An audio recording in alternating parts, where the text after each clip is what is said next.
Y justamente el título de esta enseñanza en Lucas 14, del 1 al 24, dice, la gran boda de los convidados. La escritura nos habla de una boda. La escritura nos habla de un encuentro celestial a través de la persona de Jesucristo y su iglesia. La iglesia de Cristo son todos aquellos convertidos, todos los creyentes. No son los edificios, no es este techo, no es este piso, no son las sillas. Eres tú, si tú eres un creyente. Formas parte de esa iglesia. Y dice la escritura que le llama las bodas del Cordero. Dice que en algún momento el Señor Jesucristo está preparando primeramente bien a su novia, nosotros, a través de la Biblia, a través de la palabra de Dios, a través de escuchar lo que Dios tiene en nuestra vida y ponerlo por obra, ponerlo por práctica. La palabra de Dios tiene absolutamente todo lo que un matrimonio necesita saber. Todo lo que el hombre, la función que al hombre le corresponde como varón de casa. Lo mismo para la mujer, como la mujer de casa.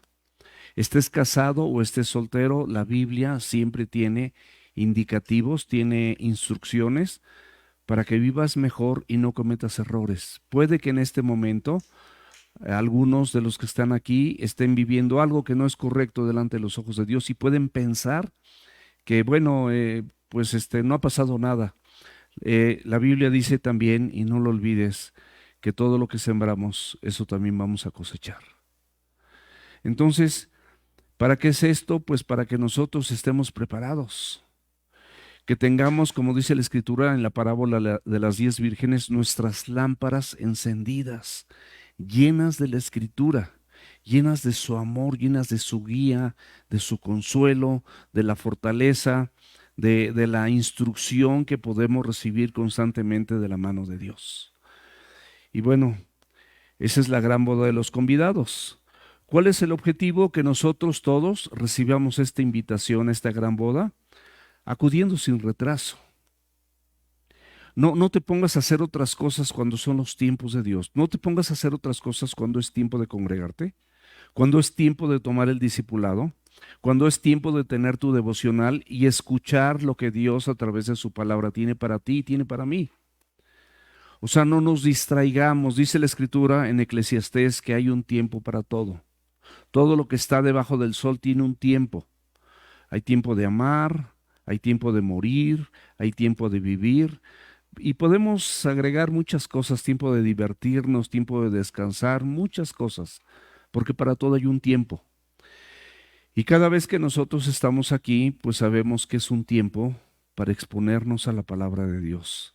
Y ciertamente, como Ricky comentaba hace un rato, cuando estaba presidiendo, es un privilegio pasar mucho tiempo de la semana, de todos los días, meditando y exponiéndonos a la Escritura.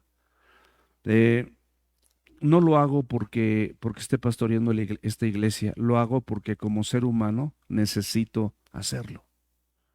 Necesito que el Señor me siga transformando, necesito que el Señor me siga consolando de situaciones que a veces no quisiera tener, que me levante cuando estoy decaído, cuando estoy triste, cuando no sé qué hacer. Siempre la palabra de Dios a su tiempo, dice la Biblia, cuán buena es. Siempre es puntual. Entonces, si nosotros recibimos esta invitación a la gran boda acudiendo sin retraso y con la actitud correcta, ¿cuál es la actitud correcta? Un corazón dispuesto, un corazón manso, un corazón humilde, un corazón que viene con una necesidad evidente de que Dios te necesito, nada más. Dios te necesito, necesito que probablemente algunos de los que están aquí en algún momento de su vida dijeron, si tú existes, necesito que te manifiestes a mi vida, necesito que tú me hables a través de la palabra, necesito que tú me ayudes en este problema, en esta situación, en estas circunstancias, te necesito, Dios. Es un corazón necesitado. La Biblia dice ahí en las bienaventuranzas que es un corazón pobre de espíritu. Es decir, es un corazón que reconoce su pobreza espiritual, su bancarrota espiritual. ¿Por qué? Porque sabemos, mis amados, que nosotros como seres humanos tenemos una serie de circunstancias adheridas a nuestra humanidad que nos jalan y nos distraen de las cosas eternas y celestiales. Nos llevan a las cosas temporales, nos llevan al sistema de valores de este mundo, a los deseos y los anhelos de la carne. Nos lleva a la vanagloria de la vida, que no proviene del Padre, sino del mundo. Todo esto no proviene del Padre. Y entonces de esa manera nosotros empezamos a tener diferentes distractores y empezamos a construir un mundo muy a nuestro estilo, muy a nuestra manera, pero Dios fuera de la ecuación. Fuera de la ecuación de mi paternidad como padre, que soy de familia, fuera de la ecuación como esposo, que soy también un esposo en mi familia, fuera de esta ecuación como hijo, porque pues sí, aunque mis padres murieron, pero mi mamá hace poco todavía, gracias a Dios, estaba aquí en la reunión. Y muchas cosas que de alguna manera cotidianamente vivimos, pero estamos completamente alejados de Dios. No tenemos una actitud correcta para las cosas de Dios. No tenemos una actitud congruente, como dice la Biblia, su eterno poder y deidad se hacen claramente visibles por medio de las cosas hechas. Y no hay tiempo para que científicamente hablando yo te pueda comentar muchas cosas. Pero la misma ciencia, conforme crece, va avalando la existencia de un Dios, un creador de los cielos y la tierra. Muchos de nosotros hemos tenido también la oportunidad de estudiar, nadie nos lavó el cerebro. Tenemos una carrera universitaria, tenemos especialidades y nadie nos lavó el cerebro. Simplemente entendimos que la grandeza de la palabra de Dios es fuera de serie, es extraordinaria, es celestial, sin ningún fanatismo, sin ninguna religiosidad ni nada, con un sentido común y algo muy objetivo. Vamos a ver Lucas del 14, del 1 al 24.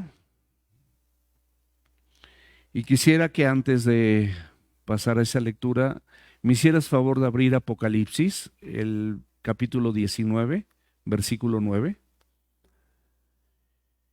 Y dice la Escritura en el último libro de la Biblia, dice, y el ángel me dijo, escribe. Esto es un dictado, digamos, de parte de Dios. Bienaventurados los que son llamados a la cena de las bodas del Cordero. Cuando Cristo vino y fue presentado por Juan el Bautista aquí en la tierra, Juan el Bautista dijo, he aquí el Cordero de Dios que quita los pecados del mundo. Y somos, como algunos oímos en algún momento, y esto es bíblico, somos dichosos, somos bienaventurados los que hemos sido invitados a esta cena. Es una dicha, es una bienaventuranza. Dios en su soberanía, dice la Biblia que desde antes de la fundación del mundo te eligió. A pesar de que en este momento tú no creas, a pesar de que tengas tus puntos de vista, tú estás aquí porque Dios permitió que tú vinieras y la razón por la que hayas estado aquí es lo de menos. Lo importante es que estás aquí y Dios tiene un propósito para tu vida. Dios tiene un llamado y tiene una invitación a través de la palabra que sigue vigente, porque dice la Escritura, dice, los cielos y la tierra pasarán, pero mis palabras permanecerán. También dice la Biblia que la palabra de Dios permanece, ¿para cuándo? Para siempre. Entonces su palabra sigue siendo vigente. Esta invitación es tan vigente como cuando Cristo, cuando empezó su ministerio enseñando, estaba compartiendo acerca de la venida del reino y Él se estaba presentando al mundo como el Mesías.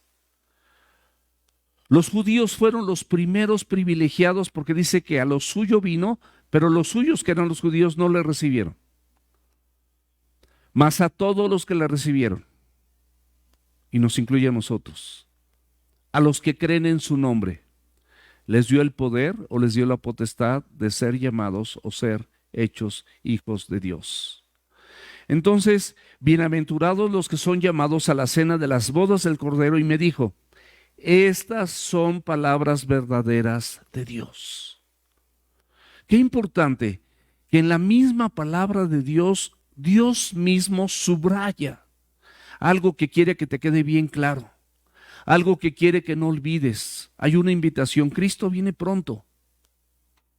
Todas las circunstancias adversas, toda esta devastación de Acapulco, recientemente en República Dominicana, en Haití que quedaron devastados, un terremoto en Filipinas, la guerra de Israel y Gaza. O sea, todo esto, mis amados, no es casualidad. La Biblia dice que en los últimos tiempos ibas a oír de guerras y de rumores de guerras. Cuando lo estaban hablando, no había ni teléfono, no había internet, no había absolutamente nada de estos medios de comunicación para que ahorita, por ejemplo, como lo tenemos, sí se cumple. Porque esto lo puedes decir en China, lo puedes decir en Japón, lo puedes decir en México, en Canadá, en la Patagonia y en todas partes tenemos formas de comunicación instantánea, inmediata. Cuando esto se decía, pues es como algo imposible de que sucediera. Oiréis de guerras y rumores de guerras. ¿Cómo vas a oír de guerras y rumores de guerras en un mundo oriental antiguo donde no hay absolutamente nada de comunicación? Ese mundo sigue siendo tan antiguo en sus costumbres y en muchas cosas que particularmente ayer estaba viendo los videos de ¿cómo se llama? Dubái, el torrencial que cayó ahí y los camellos en un desierto, llevados por un río, los cubrían, las corrientes eran terribles. Estas cosas, mis amados, comentan los que saben que son atípicas. Pero la Biblia no es atípica, la Biblia siempre, la creas o no la creas, se va a cumplir. Abre por favor la escritura, ahí en Lucas 14, versículo 1. Y nos cuenta la escritura, dice, aconteció un día de reposo. Te está hablando nuevamente, como lo ha hecho repetidas veces el Evangelio de Lucas, del día de reposo. Y te cuenta que este acontecimiento, esta historia, esta narrativa de parte de Dios para nosotros fue justamente en un día de reposo, que habiendo entrado para comer en casa de un gobernante que era fariseo, dice, estos le acechaban. Estos le acechaban. La primera mención, mis amados, del día de reposo, la vemos en Génesis capítulo 2, versículos del 1 al 3, donde el Señor nos cuenta que Él fue el creador de los cielos y la tierra. Y de todas las cosas que nosotros vemos y conocemos. Y cuando Él terminó su obra, dice la Biblia que descansó el séptimo día. No es porque Dios estuviera cansado, por supuesto. Simplemente es una ejemplificación de lo que nosotros también tenemos que hacer hoy en día y descansar y reposar en lo que Él hizo, en su palabra, en el sacrificio de Cristo, en la salvación, en el perdón que Él nos entregó. Y tú puedes decir, ¿perdón de qué?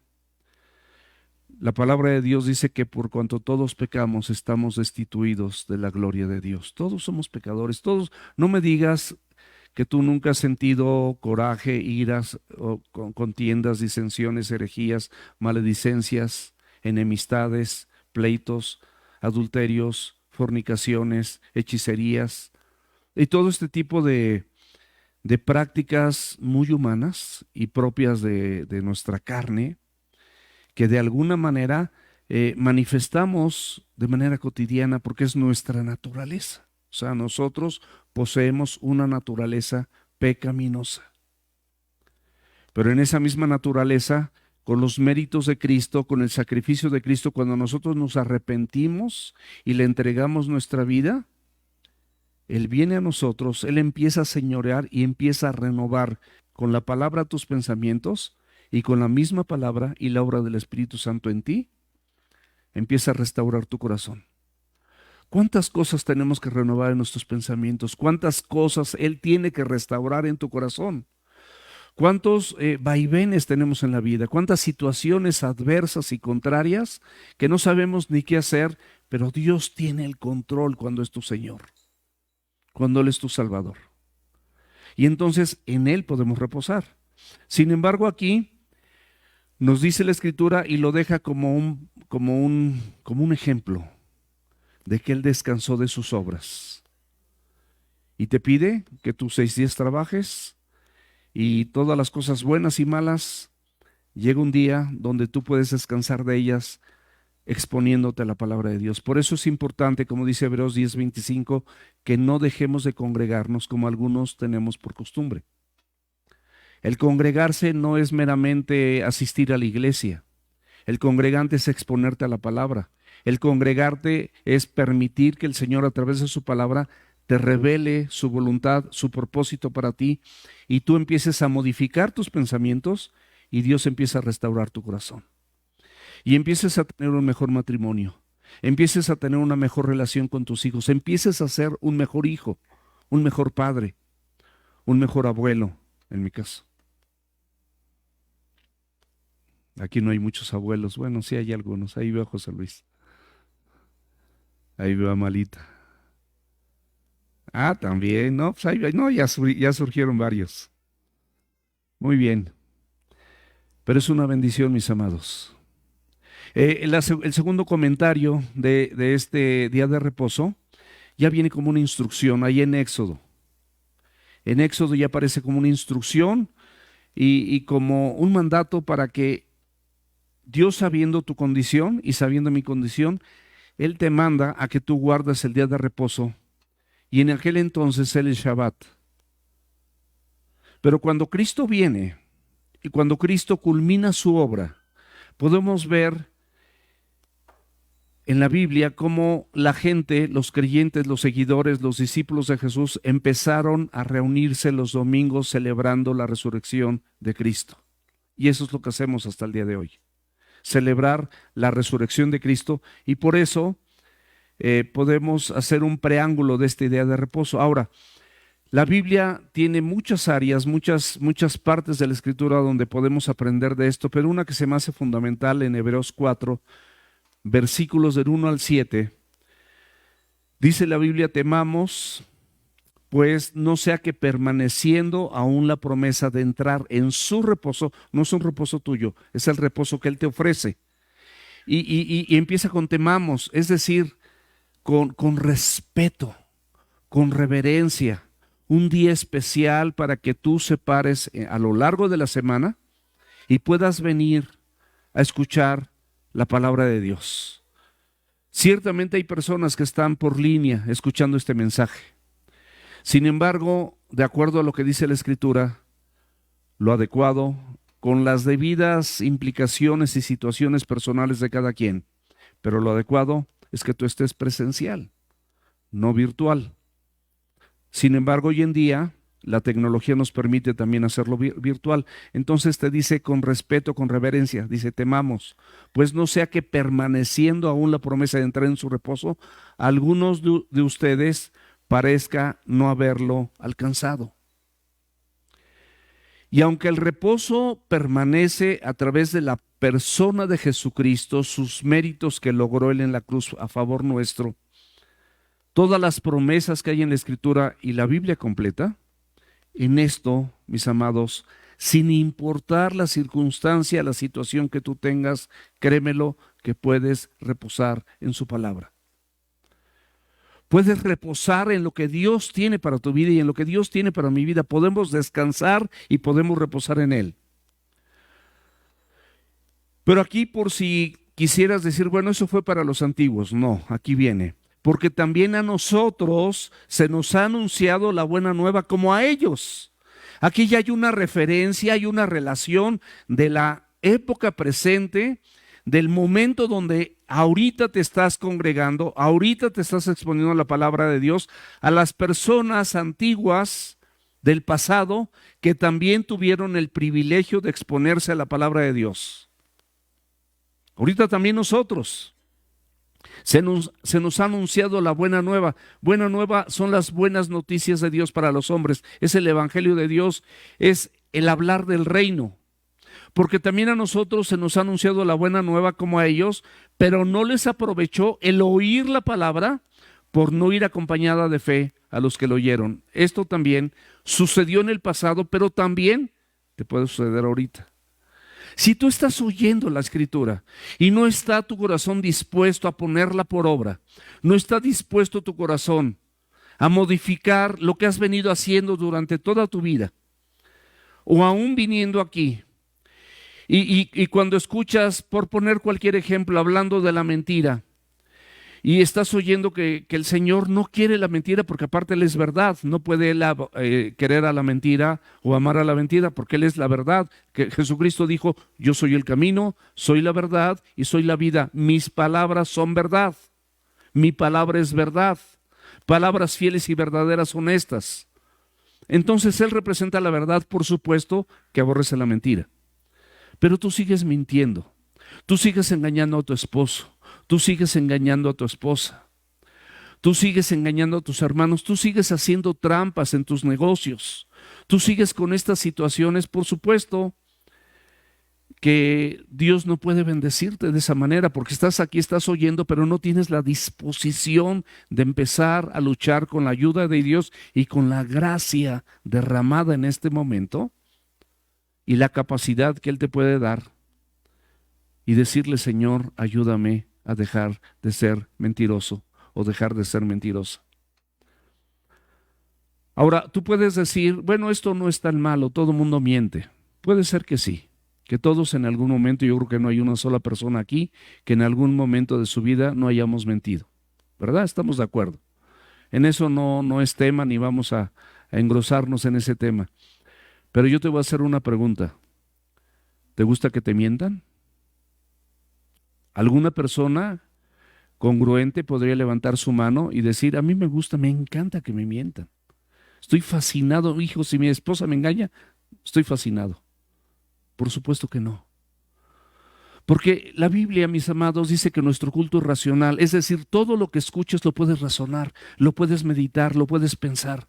Tienes la capacidad dada por Dios para hacerlo. A nadie le gusta que le mientan.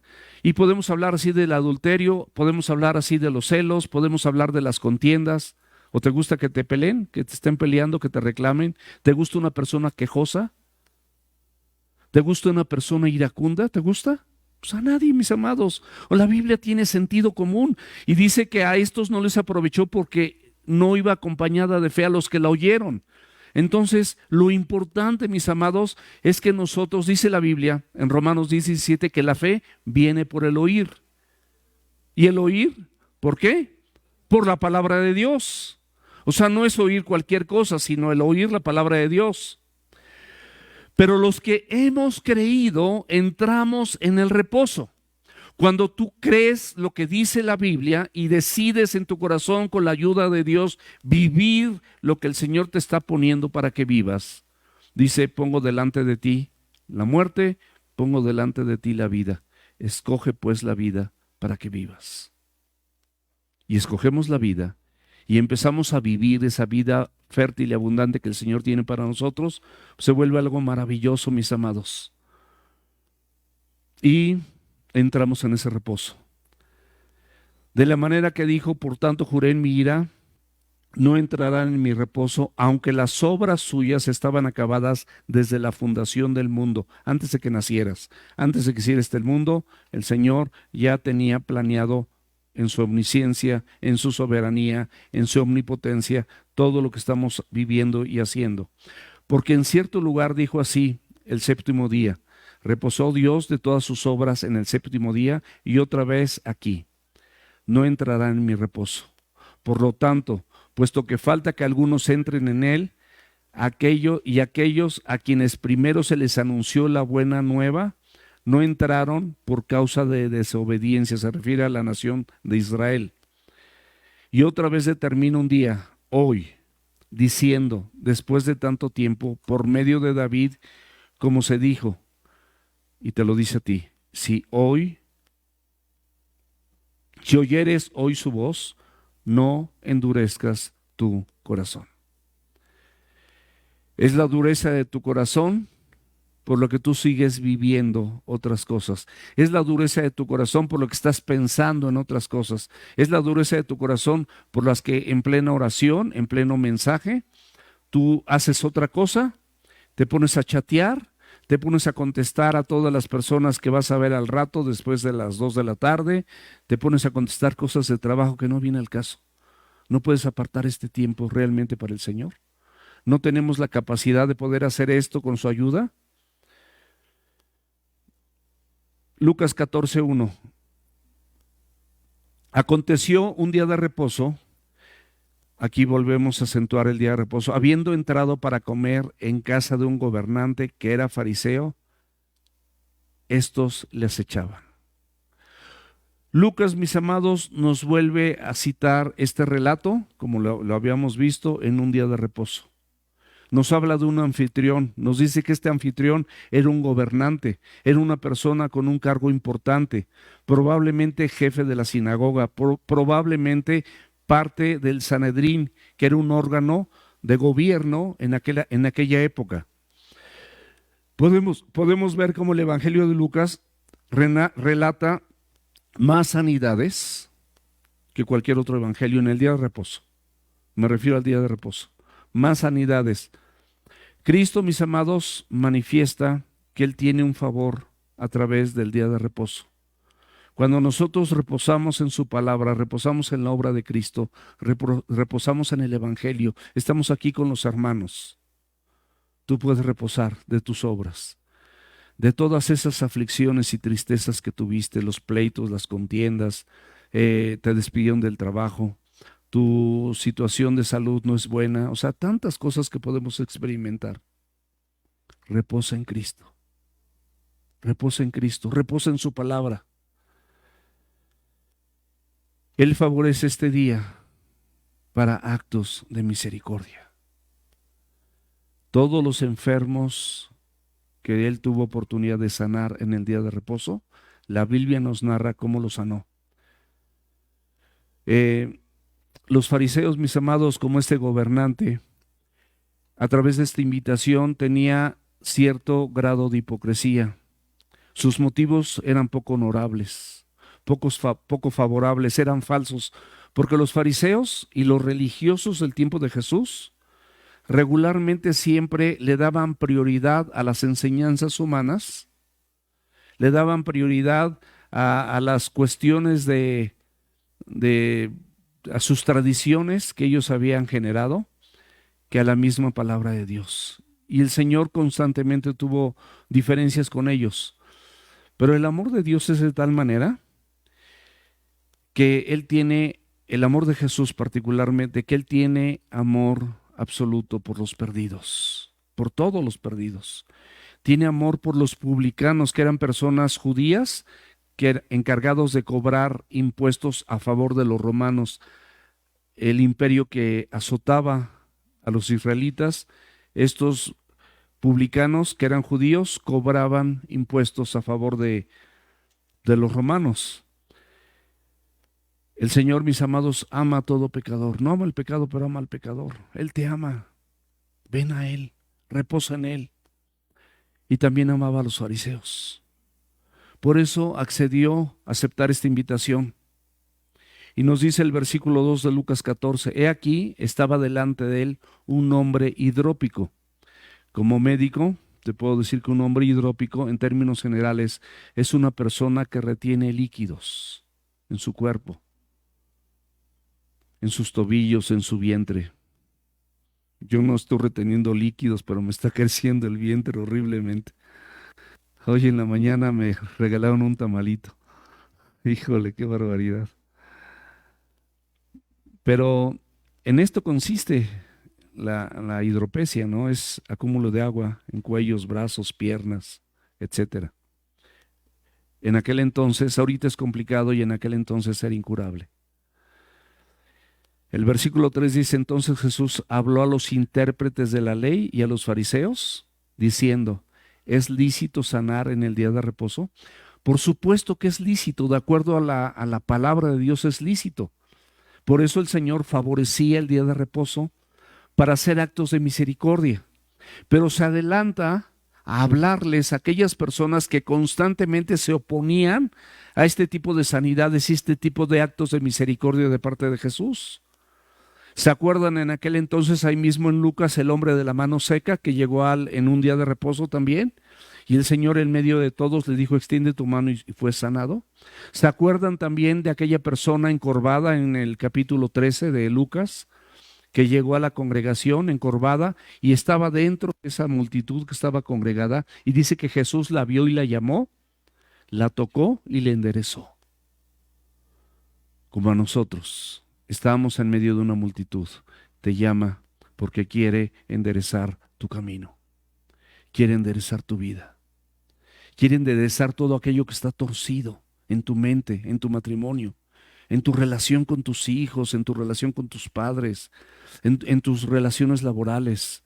Deja, mi amado, que el Señor enderece, deja que el Señor haga. Y bueno, los argumentos del Señor Jesucristo siempre eran sólidos, razonados, objetivos. En Lucas 6:9 dice, les preguntaré una cosa, nada más una cosa. ¿Es lícito el día de reposo hacer bien o hacer mal? Le dijo también a los religiosos, a los legalistas de su tiempo, ¿tú qué crees que sea? ¿Es lícito? ¿Será bueno hacer bien o hacer mal? ¿Salvar una vida o quitarla? Y luego les pone otra analogía. Si ustedes, cualquiera de ustedes que tiene una oveja, que tiene un asno, que tiene un buey y cae en un hoyo, aunque sea día de reposo, ustedes inmediatamente harán lo necesario para ayudarlo. ¿Cuánto más a esta mujer? ¿Cuánto más a los seres humanos? Si Dios tiene cuidado de los animales, mis amados, ¿cuánto más tendrá cuidado por la cereza del pastel, que es toda esta generación de seres humanos? Aunque sea una generación maligna y perversa, Cristo quiere salvarte. Quiere rescatarte de las tinieblas donde vives y llevarte a su luz admirable. Quiere mostrar su gloria en tu vida. Quiere mostrarte su perdón. Y entonces aquí se dirige a los fariseos como intérpretes de la ley, los que allí se encontraban, este grupo opositor, y les dice, ¿es lícito sanar en el día de reposo? Antes de hacerlo, Él les dice, porque ya sabía la condición, como sabe tu condición, como sabe la mía. Sabe tu postura acerca de la palabra de Dios. Sabe que a lo mejor tú tienes así, bueno, pues Dios está bien de repente. Voy a ir algunos domingos, pues no está mal lo que oigo. Mi amado y mi amada, por favor, reflexiona lo que la Escritura dice.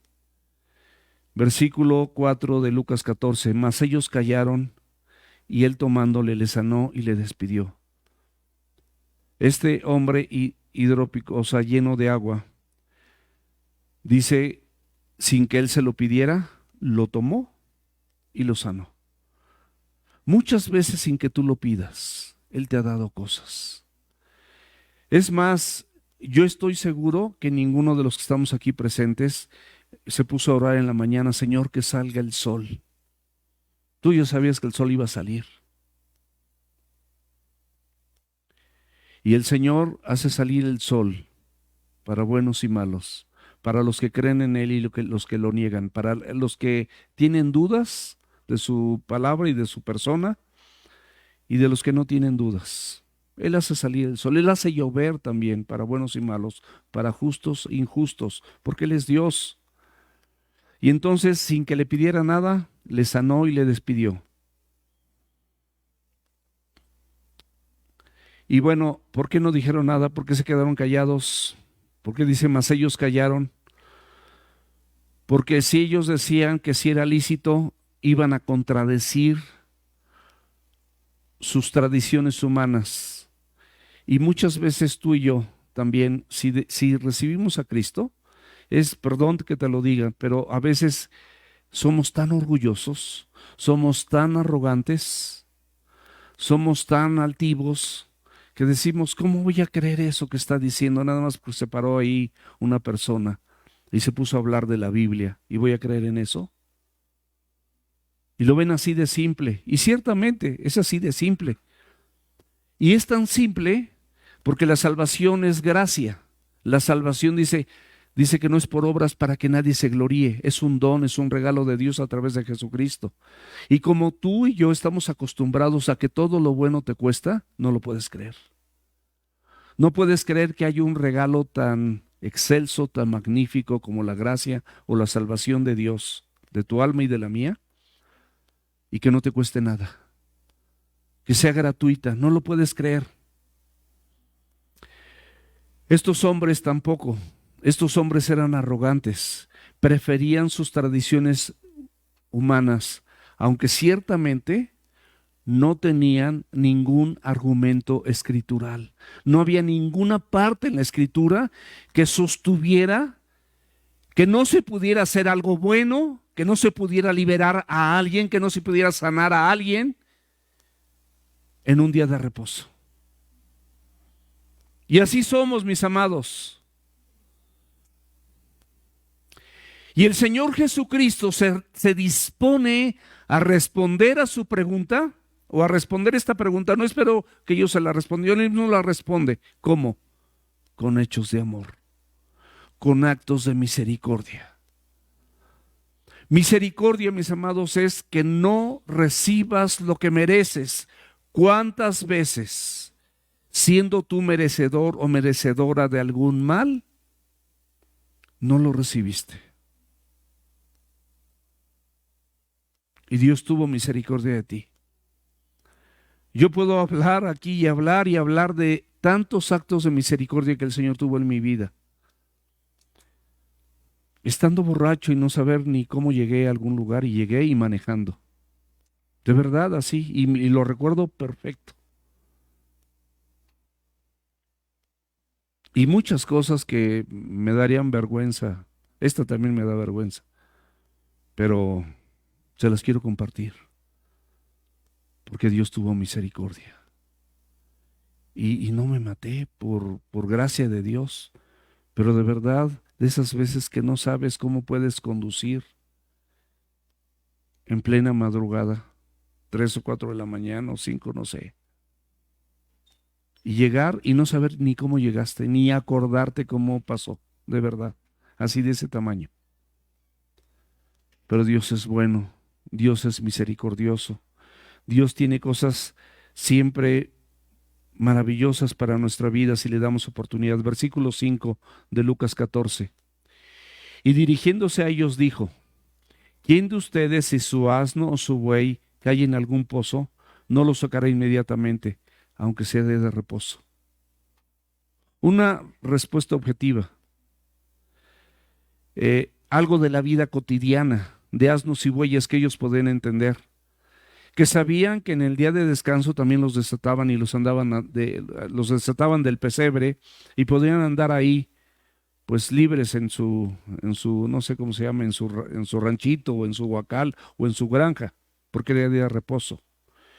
Pero él asegura, y es algo que ellos aseveran en su interior, que si este asno o este buey cayera en un hoyo, aunque fuera día de reposo, ellos lo librarían.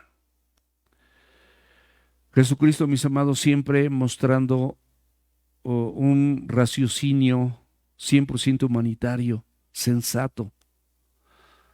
¿Tú crees que el Señor no quiere hacer algo en tu vida? Tú tienes anhelos, tienes deseos, tienes cuestiones que tú quisieras que sucedieran en tu persona. Y el Señor les hace una pregunta con una respuesta obvia. ¿A poco lo vas a dejar ahí que se está ahogando?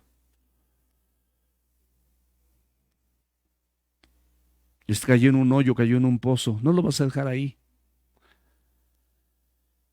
¿Acaso, mis amados, estos principios no deberían de aplicar con mayor prontitud y certeza para las personas?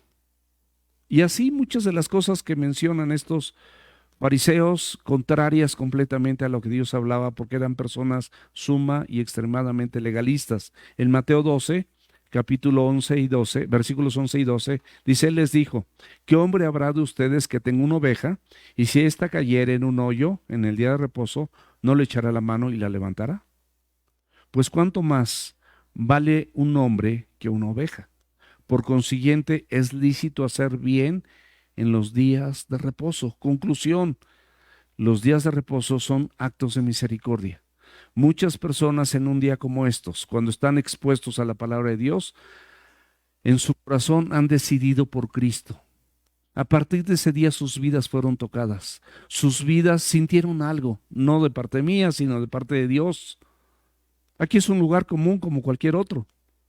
Hay sillas, hay un techo, estamos bajo la sombra, el lugar está limpio, se predica la palabra de Dios, pero Dios es capaz de hacer muchas cosas cuando nosotros estamos en esa disposición. La religión, mis amados, son los esfuerzos del hombre para religarse con Dios. Cristo hizo lo necesario para que tú puedas religarte con Él, por gracia, por soberanía, por su omnipresencia, porque Él está presente en este lugar y en todo sitio. Y estas personas, mis amados, hacían diferentes juicios con esa doble moral. Si se trataba de ellos, juzgaban de una manera, pero si se trataba de otros, acomodaban las cosas para con otros. Lucas 14, versículos 6 y 7. No le podían replicar a estas cosas, por supuesto, porque eran cosas muy obvias que el Señor decía, muy sensatas, muy objetivas. Como el ejemplo que yo les puse, ¿te gusta que te engañen? Yo creo que nadie levantaría su mano.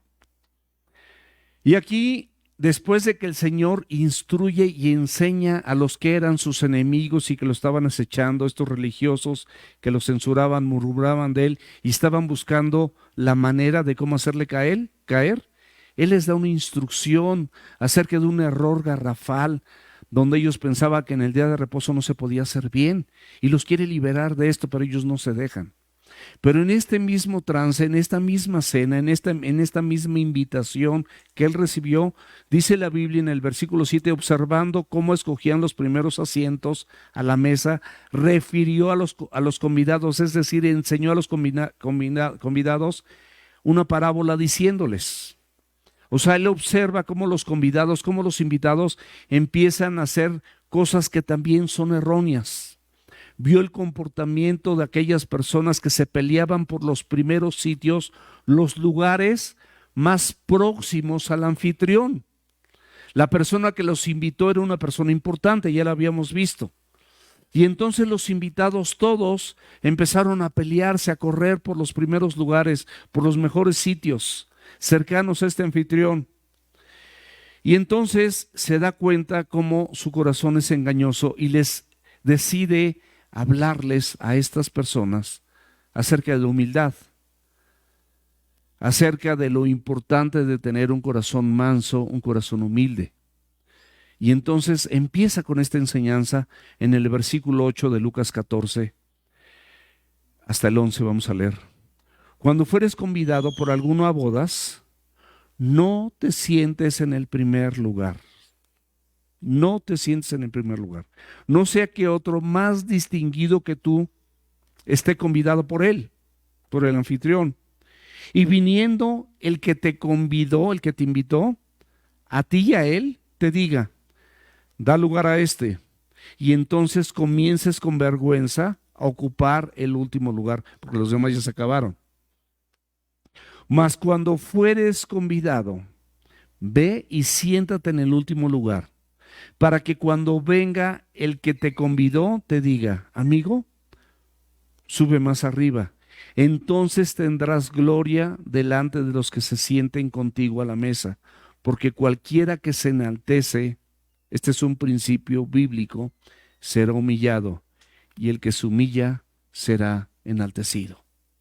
Mis amados, el Señor nos exhorta a que nosotros tengamos una vida en humildad, una vida en mansedumbre. En Mateo capítulo 28, no 11, capítulo 11, versículo 29, dice Jesús: aprended de mí, que soy manso y humilde de corazón, y hallarás descanso para tu alma.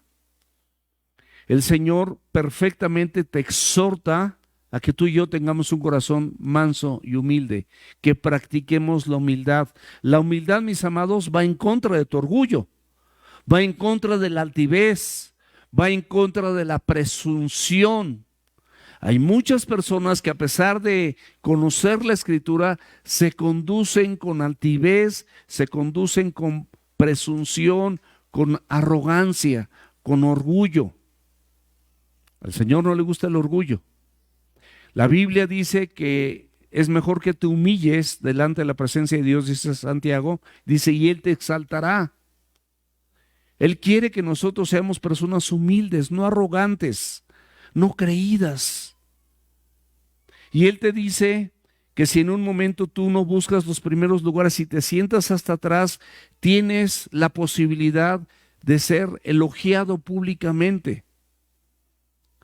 Y aquí el elogio, mis amados, no corresponde a un elogio del hombre, un elogio humano. Hay personas que buscan la fama y la popularidad, y en esa fama o popularidad prefieren el aplauso o el reconocimiento del hombre. Digo, muchas veces no quiere decir que esto sea malo del todo, pero no es para que tú te infles o tu corazón se exalte. Es mejor recibir el aplauso y el reconocimiento de Dios. Cuando tú buscas humildemente el lugar, no el mejor lugar, no estás buscando los lugares de eminencia, sino los lugares que en un momento dado pues no son de eminencia, y lo haces con humildad, sin duda, mi amado, mi amada, el Señor te va a exaltar. En Lucas 17:33 dice: porque vino Juan el Bautista, que ni comía pan ni bebía vino, y dices, demonio tiene. Y aquí, por ejemplo, vemos cómo una persona humilde, una persona sencilla, que no asistía a comidas, que dice la Biblia que andaba en el desierto, que vestía ropas sencillas y comía miel y langostas, y era censurada y era rechazada por estos mismos religiosos arrogantes. Y él era el precursor de Cristo y vino a presentarlo. Y él dice en la Escritura que no tuvo nada, no tenía ninguna posesión, no tenía posesión alguna. Sin embargo, dice que no ha habido hombre nacido de mujer que sea tan grande como este. A excepción de las personas que por la gracia de Dios y el sacrificio de Cristo han sido lavadas con esa sangre, sí podemos ser más grande, pero por los méritos de Cristo, que esta persona. En Mateo 23, versículos 11 y 12 dice: el que es mayor de ustedes sea su siervo. Aquí en la Escritura dice, es un reino al revés. ¿Quieres ser grande? Sirve a los demás. ¿Quieres ser exaltado? Humíllate. ¿Quieres vivir? Muere a ti mismo. ¿Quieres recibir? Primero da. Todo es al revés, mis amados. El reino de los cielos es al revés. Porque dice la Biblia en este versículo que estamos leyendo: porque el que se enaltece será humillado, y el que se humilla será enaltecido. Por eso, mis amados, la importancia de revestirnos de humildad. En 1 de Pedro, capítulo 5, la segunda parte del versículo 5, dice: revístanse de humildad, porque Dios resiste a los soberbios. Si tú eres una persona soberbia, vas a tener la resistencia misma de Dios, y da gracia a los humildes. O sea, es decir, tus oraciones serán estorbadas. Con un corazón humilde puedes ganar muchas cosas de parte del reino de Dios. Con un corazón exaltado probablemente ganas el mundo, pero pierdes tu alma. ¿Y qué es más importante? Versículo 12.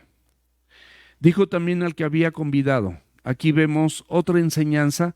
Ya vimos a los religiosos de su tiempo cómo les enseña acerca del día de reposo para que puedan tener libertad de hacer bien en el día de reposo. Luego le enseña al que invitó, al anfitrión. Pero, no, perdón, sí al anfitrión, no, perdón, a los invitados, perdón, a los invitados. Y aquí el anfitrión, aquí al que invita. Versículo 12. Perdón, se me cuatrapió todo, pero ya estamos bien. Dijo también al que había convidado, o sea, al invitador, al anfitrión, cuando hagas comida o cena, no llames a tus amigos, ni a tus hermanos, ni a tus parientes, ni a los vecinos ricos, no sea que ellos a su vez te vuelvan a convidar y seas recompensado. Aquí en pocas palabras, esta enseñanza se reduce a que cuando tú des desde la misma gracia que has recibido, y de esa gracia que has recibido también desde gracia. Es decir, no des y no hagas algo con alguien pensando que si lo haces, esa persona te va a recompensar, aún esa recompensa será más grande que la que tú le diste. Y esto puede agruparse entre amigos que te aman, que son tus amigos, entre tus hermanos y parientes cercanos o lejanos, o esos vecinos ricos o esas personas ricas a las que tú les llevas un presente, sabiendo que ese presente te será recompensado, sabiendo que vas a recibir más, o sea, pero ya tú en tu corazón tienes cierto interés. No es gracia y no es nada extraordinario si tú invitas a tus padres y a tus hermanos a algo. No es gracia si tú invitas a las personas adineradas porque quieres rodearte de un tipo de sociedad de esa naturaleza. Cuando nosotros somos anfitriones en las células, tenemos la posibilidad, mis amados, los que somos anfitriones, ya ven que tenemos el mensaje, un tiempo de alabanza, un repaso, un pequeño mensaje acerca de lo que estamos viendo en la congregación los domingos, y luego tenemos un taquito celestial, o sea, tenemos un tiempo de convivencia. En ese tiempo de convivencia, mi amado y mi amada, no seas calculador, no seas calculadora. Hay personas que no tienen en este momento el recurso y a lo mejor nunca lo van a tener, el recurso para asistir. Y yo creo que este tipo de invitaciones no tiene que privilegiar a los que traen o llevan algo para compartir. Si llevan o traen algo, eso es bueno, por supuesto, porque hay muchos que con un mayor esfuerzo que el que tú haces, están llevando algo para compartir con otros. Y está perfecto. Pero hazlo con esa humildad, no esperando nada, porque es más importante que si por ese taquito celestial la gente le es más fácil porque lleva niños y a lo mejor es en la noche y en la noche todavía llegar con los niños y darles de cenar es más pesado. Para los que hemos tenido hijos, yo ya terminé con 6. Gracias a Dios. Y los que tienen hijos pequeños, pues están en otra etapa, están en otro momento. Entonces, si vamos, nos vamos a desvelar y los hijos, y luego llegar a cenar, y luego, no, mejor que vengan, mejor que estén, mejor que sean agasajados por nosotros, mejor que seamos buenos anfitriones y que lo hagamos con humildad, con sensatez de corazón, pensando que lo que tú estás invirtiendo no vas a ser recompensado aquí por nadie porque ni lo deseas ni lo anhelas, pero recibirás recompensa en el cielo, porque haces tesoros en el cielo donde ladrones no minan ni hurtan.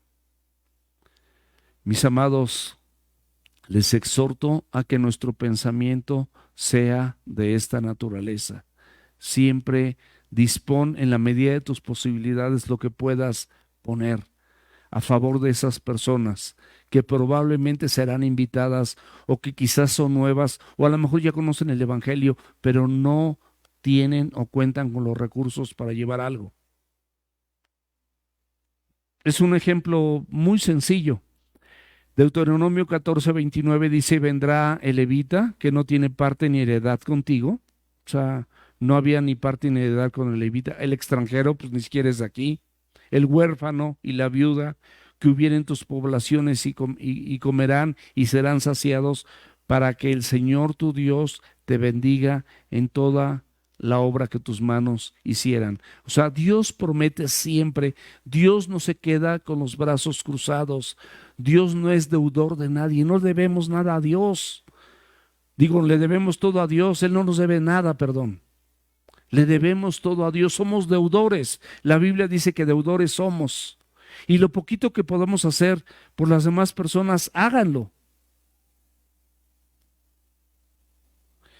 En cambio, invitar a los pobres, si vemos aquí en el versículo 13 y 14, más cuando hagas banquete, llama a los pobres, a los mancos, a los cojos, a los ciegos, y serás bienaventurado. Esto, mis amados, es una afirmación. Y ser bienaventurado es ser bendecido, ser doblemente feliz y ser dichoso. Porque ellos no te pueden recompensar, pero te será recompensado en la resurrección de los justos. Entonces, actuemos así, mis amados.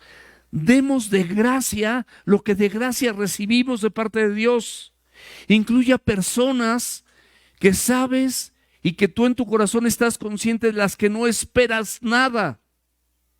Invítalas a esta reunión sin esperar nada a cambio. Mis amigos que están aquí al frente se encontraron con Miguelito allá en Plaza, entiendo. Y allí platicaron. Estaban en una tienda de bebés. Ahí viene un príncipe o una princesa en ese vientre, no sé, ya no me acuerdo, no oí bien qué era, si niño o niña. Pero ahí viene un principito, una princesa. Y en ese lugar en Plaza, sin conocerse, empezaron a compartir de la palabra de Dios. Los invitaron a la reunión, Miguelito, mi yerno. Y por la gracia de Dios, ellos están aquí y no saben qué gusto me da. De verdad, no saben qué honrado me siento. Y están aquí. Miguelito le tocaba allá, estar con los niños, en Club Semilla. Ahí está. Ni siquiera los puedo atender, pero aquí los atendemos con mucho gusto y con mucho amor. Y están aquí. No puedes hacer tú lo mismo con personas que no conoces. Con personas que ni siquiera no son tus vecinos, no son tus parientes. Yo sé que tienes vecinos que no conocen a Cristo. ¿Por qué no los invitas? ¿Por qué no invitas a personas de tu trabajo? ¿Por qué no haces una labor para que Dios sea predicado en toda aldea, en toda ciudad? Personas que no sabemos ni siquiera de dónde vengan a veces.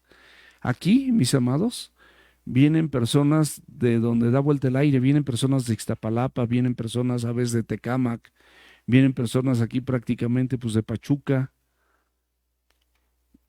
o sea, de lejos. Pero aquí estamos convidados, invitados por el Señor a escuchar su palabra y aceptamos esa invitación y no se reduce a eso. Sigue viniendo, entrégale tu vida a Cristo, pídele perdón a Dios por todas las cosas buenas, todas las cosas malas que hayas hecho. Proverbios 19:17.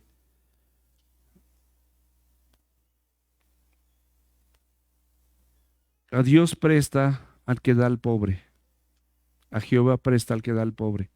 Y no se refiere a una pobreza económica necesariamente. Se refiere a una pobreza espiritual, gente que necesita escuchar el mensaje de la cruz. Y el bien que ha hecho, se lo volverá a pagar. Dios no se queda con nada, mi amado. Jesús nos ayuda a poner nuestros ojos en las cosas eternas y no en las cosas materiales. Oyendo esto, uno de los que estaban sentados a la mesa dijo: bienaventurado el que coma pan en el reino de los cielos, en el reino de Dios. Y esto, por supuesto, que es una bienaventuranza.